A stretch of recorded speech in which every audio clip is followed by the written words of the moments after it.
Oi pessoal, eu sou a Isabelle de Lima, aqui do Aventuras na História, e em 7 de setembro será comemorado o Dia da Independência do Brasil, data que comemora 200 anos neste ano, e que nos leva a refletir o período imperial de Dom Pedro I. O historiador Rodrigo Trespar conversou com Aventuras na História, que revelou costumes diferentes daquela sociedade, tal como o beijamão, mantido no Brasil por vários anos. Nesse contexto, Rodrigo também explicou como a Guerra da Independência aconteceu, de fato.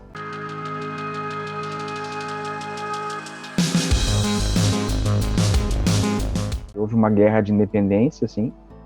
Obviamente que ela não pode ser comparada a outras guerras, outras revoluções, como a própria Revolução Americana, né, a Guerra de Independência Americana no século XVIII, em que os americanos se separam da Inglaterra e lutam e travam batalhas durante vários anos, né? Ela durou menos tempo, mas ela foi necessária. Por exemplo, como eu falei, tropas portuguesas, o Brasil não tinha um exército formal, o exército que estava aqui era português. O Brasil precisou expulsar tropas, precisou lutar contra tropas portuguesas, como eu falei antes, especialmente em Salvador, onde estava um grande contingente.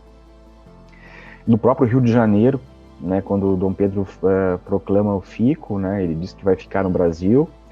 Há uma divisão portuguesa chamada Divisão Auxiliadora, e ele também ele decreta que eles voltem para Portugal, não permaneçam no Rio, ainda antes da separação informal.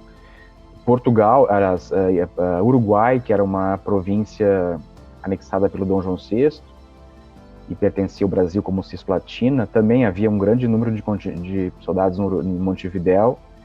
E era uma região de fronteira, né, assim como a região sul, né, especialmente o Rio Grande do Sul, então bastante complicada. Como eu falei lá atrás sobre o Bonifácio, ele pensa muitas coisas, né? Uma das coisas que ele pensou, e também poucas pessoas falam sobre isso, nessa época de independência, ele envia para a Alemanha, por exemplo, ele envia vários diplomatas, mas para a Alemanha ele envia um agente, que é um secretário amigo dele e da dona Leopoldina, que é o Major von Schiffer, para buscar colonos e soldados de língua alemã. É o primeiro projeto de imigração com não lusos, né, com não portugueses, com o Brasil independente. Eles começam a chegar a partir de 1824, se estabelecem basicamente no sul, mas é eles que vão formar, por exemplo, o exército, parte do Exército Imperial Brasileiro, né, com 4 batalhões. 2 deles guarnecem a família real brasileira. A gente precisou expulsar, teve uma guerra de independência, houve luta, houve batalhas, mas também precisou indenizar Portugal.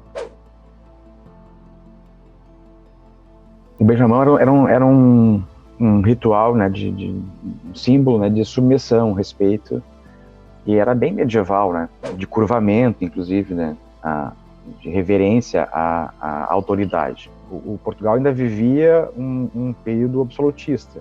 Isso só vai mudar, né, que é o que vai fazer com que o Brasil se separe, inclusive, a partir de 1820, com a Revolução do Porto, que a gente costuma dizer que é uma Revolução Francesa atrasada, né, em algumas décadas.